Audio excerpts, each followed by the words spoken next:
Retomamos una nueva entrega de nuestro acercamiento al mundo del vino y al turismo en Campo de Cristana. Hoy vamos a hablar de lo importante que es el vino y la salud. Es un complemento que hay cosas que se desconocen, y por otro lado aprenderemos qué son los sulfitos, para qué sirven los pozos, son buenos, son malos, o simplemente a qué temperatura tenemos que tomar un vino. Muchos de ustedes se han hecho preguntas que aparentemente son fáciles de resolver, como cómo abrir una botella de vino o qué copa utilizar en un momento dado, en una comida o una cena, porque tenemos invitados en casa.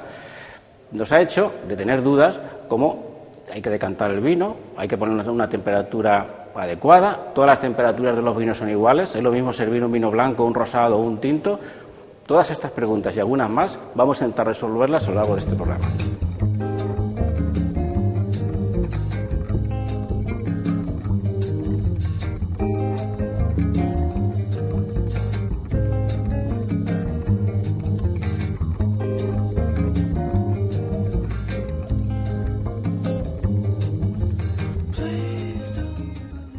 Y vamos a comenzar con los elementos básicos que necesitaríamos para servir un vino.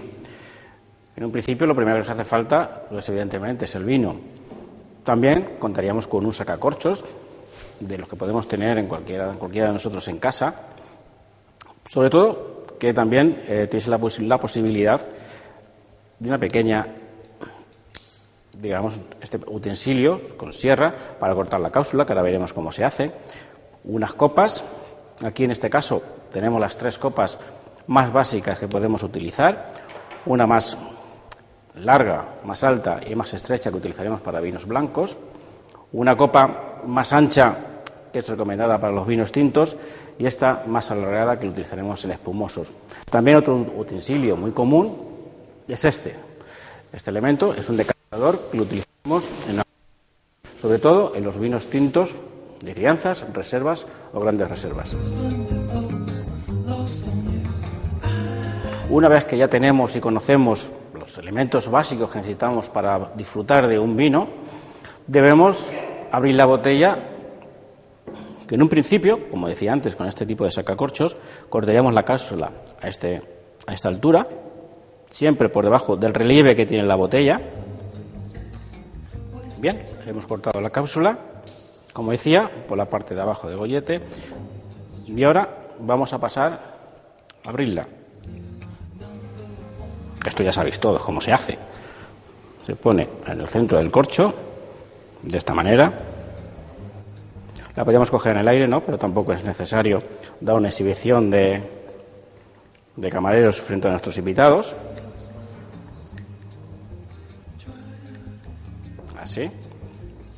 Es aconsejable también utilizar este tipo de sacacorchos de 2 pasos, ¿no?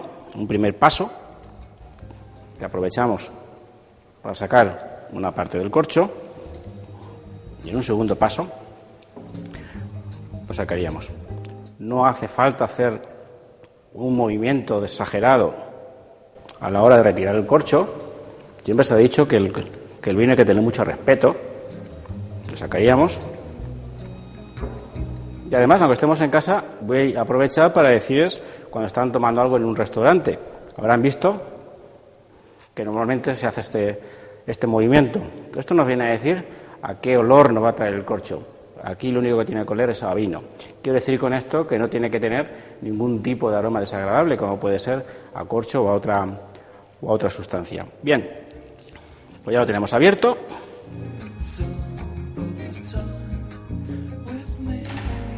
Y en este caso, que es un tinto,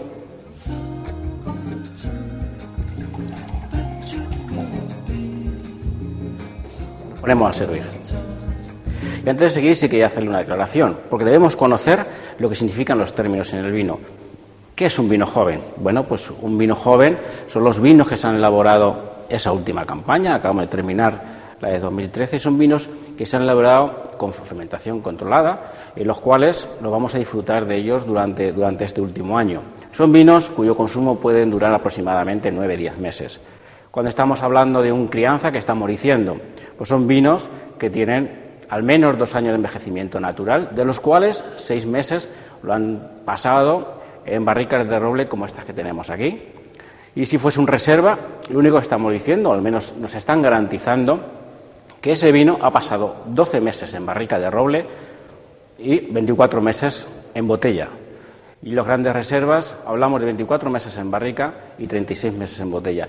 ¿Con esto qué quiere decir? Porque para que sea un crianza, un reserva, un gran reserva, necesitamos la calificación de un órgano como puede ser el Consejo Regulador de los que están en nuestro país. Y por otro lado, no pensemos que porque compremos una botella hoy, un vino joven de la última campaña, y la tengamos 4 o 5 años en nuestra casa, hemos conseguido una reserva. Nada, los vinos son para beberlos con la que salen al mercado.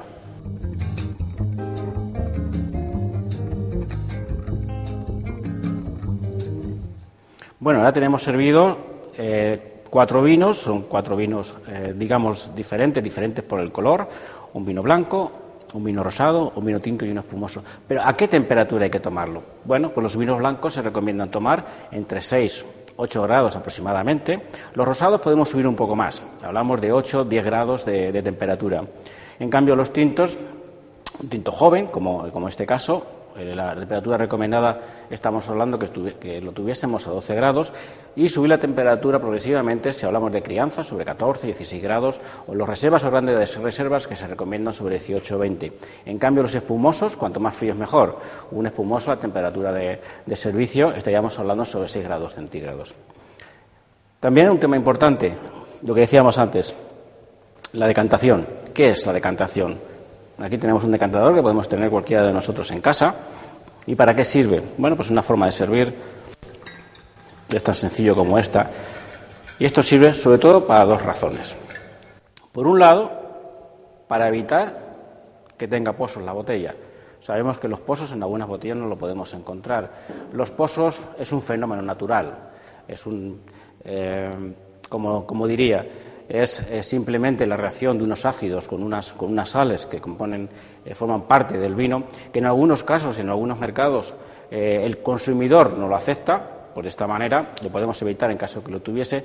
Y otros grandes vinos que deciden no tener un proceso de estabilización en sus bodegas, porque la estabilización es un fenómeno que es poner al vino a temperaturas muy bajas, y para evitar o bajar la calidad de los mismos, bueno, pues deciden, optan por no estabilizarlos. En este caso, también, aparte de evitar los pozos, como decíamos, hay vinos, sobre todo los vinos, como decía, de crianzas o reservas, grandes reservas, que después de los largos periodos que ha tenido en la botella, necesitan algo de oxígeno. Y de esta manera, con esta superficie, lo dejamos aproximadamente 15 minutos y logramos que ese vino tome el oxígeno que le hace falta y podamos disfrutar de él a partir de entonces. Es la misma razón de que en los vinos tintos recomendamos copas más anchas, como decíamos al principio, para que tengas más superficie y podamos, oxigenar un poco más el vino. En cambio, en el otro tipo de vinos no es necesaria tanta oxigenación porque no le hace falta, pero sí nos gustaría que la forma de la copa sea más estilizada, porque de alguna manera en este tipo de vinos que buscamos, sobre todo la intensidad aromática, se canalice hacia nuestra nariz y podamos, pues disfrutar más de sus aromas.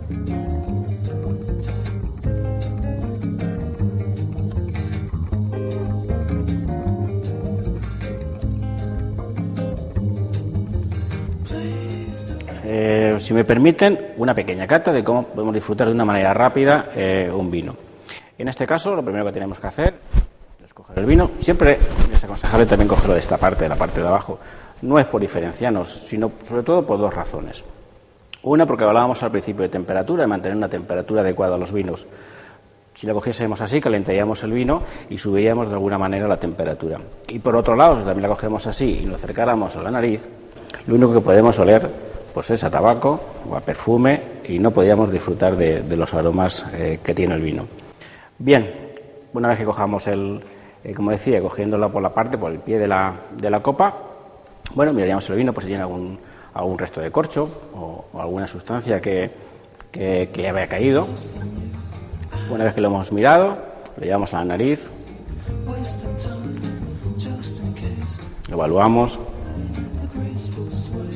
Ahí tenemos nuestras impresiones sobre sus aromas y de ahí pasamos a boca. Este es el protocolo de disfrutar de un vino.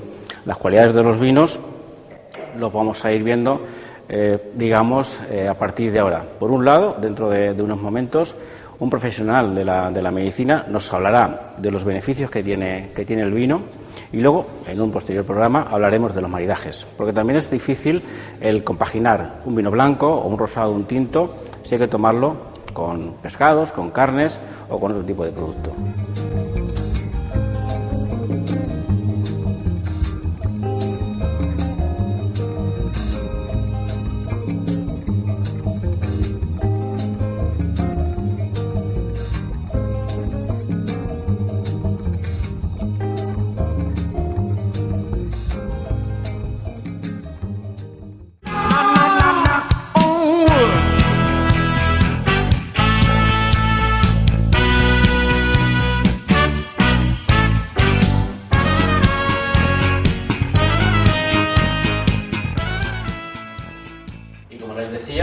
Vamos a intentar explicar algunos de los muchos beneficios que tiene el vino y dar algunas razones de por qué el vino tiene que estar presente en nuestra mesa. Y para ello contamos hoy con Carmelo Caña, coordinador del Centro de Salud de Campo de Cristana, y para hablar de algo que hace unos años parecía algo antagónico, como es el vino y la salud. Yo quería preguntarte, dentro de la dieta mediterránea, una dieta tan importante para nosotros, que considero que es una dieta que siempre lo han tenido nuestros abuelos y nuestros padres, pero que en los últimos años se había perdido un poco el sentido de esa dieta, pero que últimamente ha cogido un gran auge o furor. Dentro de esta dieta mediterránea, como te decía, ¿qué importancia le damos al vino? Bueno, el vino dentro de la cultura mediterránea pues es milenario, y por tanto los caracteres melíficos que tiene la dieta mediterránea, además constatada por un estudio publicado en una revista internacional americana en el año pasado, en el cual se enfrentó la dieta mediterránea a través del vino, de los frutos secos, el aceite de oliva virgen, frente a una dieta de centroeuropea caracterizada por tener más carnes en vez de pescado, se dio la circunstancia de que daba una supervivencia significativa mayor a el grupo de pacientes que había utilizado la dieta mediterránea. Entonces, pues lógicamente ha quedado constatado y sólidamente instaurado pues las características beneficiosas para la salud de esta dieta mediterránea. Y como me decía, dentro de esta dieta tenemos el vino. Pero ¿el vino qué puede aportar? ¿Qué componentes tiene el vino que nos puede hacer esos efectos tan beneficiosos para nuestra salud? Bueno, el vino como vegetal es participativo de una serie de sustancias como son los polifenoles o son los flavonoides. Son un conjunto de sustancias complejas y diversas, en las cuales su característica fundamental es su carácter antioxidante. Esto de decir el carácter antioxidante, para explicarlo un poquito más sencillamente y que se comprenda, es como cuando un motor, como es el organismo humano, tiene que estar utilizando y quemando muchas calorías, se utiliza una energía que lo que produce en algunas circunstancias son residuos que a su vez pueden ser insanos y maltratar lo que es el funcionamiento adecuado del organismo. Pues bien, estas sustancias antioxidantes, como son los flavonoides, los polifenoles en general, pues lo que hacen es retroceder el organismo, retrocederlo a una situación saludable en la cual el motor pueda funcionar de manera mucho más fácil y a su vez eficiente. Entonces el vino es un componente fundamental en ese conjunto de sustancias a través fundamentalmente de los flavonoides y los polifenoles que aparecen o bien en el vino blanco, que son los polifenoles amarillos o taninos, y en el vino tinto son los antocianos, que son los polifenoles rojos de la uva. Lo que quiere decir es que con el tiempo, con el paso de la crianza del vino, los taninos de la uva blanca se van, digamos, madurando y van enrojeciendo con el tiempo la uva, los taninos. Y sin embargo en el tinto, con el tiempo, van esclareciéndose. Pero las peculiaridades y las características y los factores benéficos persisten. Lo que pasa es que luego ya a cada uno, según la crianza y demás, pues le da sus características propias de cada tipo de vino. Sí, me habla usted muy bien de las calidades que tiene los componentes del vino, pero ¿qué me tendría que decir de las cantidades? Porque sí, claro, si el vino tiene tantas cualidades beneficiosas para la salud, podríamos pensar que si tomáramos mucho vino sería mucho mejor para nosotros. Bueno, estamos hablando de los polifenoles, pero además de los polifenoles existen otras sustancias que están muy de moda en los círculos mercantiles y en los círculos de internet, que es la sustancia del resveratrol. El resveratrol es una sustancia que la producen las plantas como una defensa frente a las plagas de hongos y de parásitos. Es decir, que es como un antimicrobiano que las plantas tienen para su defensa. Pues bien, el resveratrol tiene también una potencia importante antioxidante, es decir, lo que hemos explicado anteriormente, de quitar, digamos, la basura que se está produciendo en el funcionamiento normal del cuerpo. Pero bien, dicho así, parece que esto es la gloria. Que hay que beber mucho vino. Bueno, no estamos hablando de beber ni mucho ni poco. Digo que es la gloria en el sentido de que prácticamente tenemos la panacea. Pero hay que tener en cuenta que las dosis que tiene el vino de esta sustancia de resveratrol es aproximadamente de 0,5 miligramos a 14 miligramos por litro de vino. Entonces dice, bueno, pues tomándose un litro de vino diario, pues podemos tener un beneficio con esto, pero tampoco es así.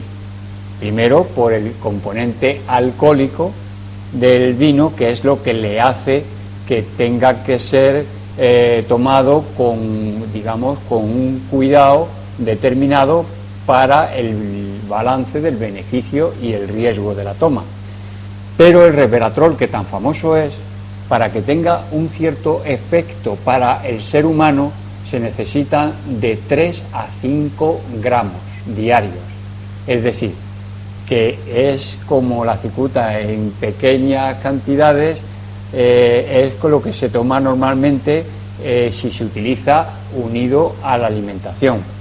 Pero el efecto real se produce con cantidades que a través de la alimentación son imposibles de alcanzar. Bien, entonces, aparte del resveratrol, que es un compuesto muy muy interesante para, como bien dice, como antioxidante, para rejuvenecer de alguna manera al ser humano dentro de sus células, eso ayudaría que enfermedades, entiendo, mejor que usted nos lo puede explicar, puede ayudarnos a prevenir ciertas enfermedades que llevan consigo el envejecimiento de células, como pueden ser el cáncer. Bueno, es que el resveratrol, hay tanta literatura sobre él, y ya le digo que una cosa es la literatura y otra cosa son los estudios científicos.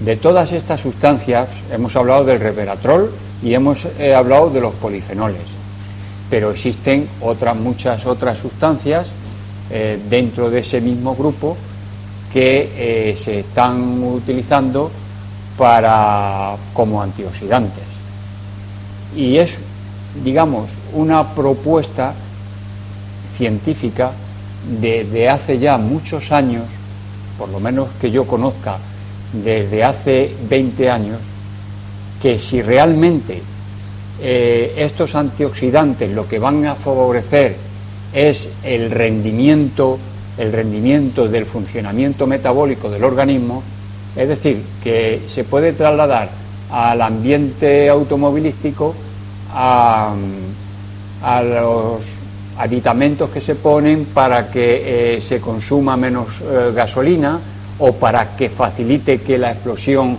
sea mejor, pues este sería el efecto de los antioxidantes. Pero en estos 20 y tantos años se han hecho muchos estudios sobre objetivos de disminuir el riesgo cardiovascular, de disminuir los lípidos, es decir, el colesterol, disminuir la glucosa, es decir, el azúcar. También se han hecho estudios para aumentar, digamos, la capacidad energética en los deportistas, y todo basado en esas posibilidades y probabilidades de esa capacidad antioxidante que tiene. Pero todos los estudios invariablemente no han demostrado desde el punto de vista estadístico que se alcancen los objetivos de disminución del riesgo cardiovascular, de disminuir los lípidos de una manera significativa y que sea beneficiosa para la salud, y tampoco para bajar la glucosa lo suficiente como para que sea realmente eficaz su uso cotidiano del mismo. Sí, y usted habla de que, bueno, la comunidad científica cada vez más aporta más estudios científicos de los beneficios, como bien dice, del vino. ¿Usted cree que esos estudios científicos están llegando de alguna manera al consumidor de a pie? Es decir, los medios de comunicación le dan la importancia o el auge a esos estudios para que el consumidor de alguna manera entienda que está viviendo una vida saludable. Bueno, saludable ya creo que se ha quedado dicho a través de lo que estamos exponiendo, pero tiene una parte alcohólica que efectivamente condiciona la cantidad que el consumo es saludable. Y esa cantidad, ¿cómo podríamos trasladarlo, digamos, a un equilibrio por copas? Es decir, sí, ¿cuál es el consumo recomendado para tomar vino en las comidas al cabo de un día? No, si no es que se pudiera tomar, es que se debe de tomar. Se debe de tomar en la cantidad que es realmente, que está constatado que es saludable. Y eso está especificado para el hombre y para la mujer. Eso viene en unidades de alcohólicas. Entonces, una unidad alcohólica son 10 miligramos. Y esto, dicho en Román Paladino, pues es 100 mililitros de vino, es decir, una copa de vino de 100 mililitros 2 veces al día. 2 veces para la mujer y 3 veces como máximo para el hombre. Es decir, 300 mililitros para el hombre y 200 para la mujer. ¿Por alguna razón en especial o simplemente por la complejidad del cuerpo de...? No, porque es que, como hemos dicho, que tiene su parte positiva, que son los antioxidantes, sí, que le dan además su aroma. Sí, me refería un poco a la diferencia entre lo que es el hombre y es la mujer. Sí, porque la mujer es más susceptible al alcohol que el hombre. O sea, la limitación del consumo de vino viene fundamentalmente por el alcohol, que es contrapunto sobre el beneficio que pueda tener a través de las sustancias que hemos dicho. Y la mujer es mucho más sensible al alcohol que el hombre. Pues como experto que es, me gustaría hacer una pregunta que sí, sabemos, como bien decimos, que en un uso, digamos, controlado o moderado, los beneficios del vino. Pero usted, cuando tiene un paciente, ¿no le da un poco de miedo el recomendar el uso del vino? No. El consumo del vino. No, al revés. Más que nada por si no se entiende, digamos, que hay que beberlo de una manera moderada. Vamos a ver, moderada se tiene que tomar por lo que hemos dicho, que el contrapunto de los beneficios que puedan tener estas sustancias, el alcohol los limita y es el que le va a producir, si se consume de una manera desproporcionada, el rebote, es decir, la posibilidad de que no sea beneficioso. Sí, entonces, lo que hemos dicho, las cantidades que son beneficiosas es porque están constatadas en diferentes estudios y que demuestran que desde el punto de vista cardiovascular y desde el punto de vista del colesterol, pues es beneficioso la cantidad determinada que hemos indicado. Si ya sobrepasamos esas cantidades, no está estudiado y entonces tampoco se puede aconsejar. Habría que hacer algún tipo de diferencia, porque siempre se ha dicho que el vino es la leche de los ancianos. Habría que hacer una diferencia en los consumos en cuanto a los segmentos de población. Es decir, ¿es más recomendable en los jóvenes, en personas más adultas o en ancianos? ¿O en principio no hay que hacer diferencias? Bueno, a tenor de lo que hemos dicho y los beneficios que tienen, realmente su introducción debería de ser cuando en realidad el riesgo cardiovascular empieza a ser, digamos, gravoso para el bienestar y la esperanza de vida de las personas. Es decir, a partir de los 35 años, 40 años, es cuando en realidad su rendimiento saludable va a ser mucho más efectivo, porque influye sobre el riesgo cardiovascular y no olvidemos, la primera causa de mortalidad que tenemos en España y en el mundo occidental. Entonces, yo creo que los jóvenes, hasta los 25 años, pues no deberían de hacer un uso cotidiano del vino, en función de lo que realmente tenemos de sus capacidades, digamos, beneficiosas de su consumo, y cuando no realmente va a producir ningún efecto añadido favorable. Pues bien, como dice el refrán, el vino moderado es salud para el cuerpo y alegría para el alma. Muchas gracias, Carmelo, por estar aquí con nosotros, por digamos, intervenir dentro de los programas especiales que estamos realizando para el enoturismo en Campo de Cristana y de buena manera el ayudarnos a digerir un poco más la digestión, pues con un poco de vino. Muchas gracias. Pues muchísimas gracias a vosotros y es un placer estar con ustedes. Gracias.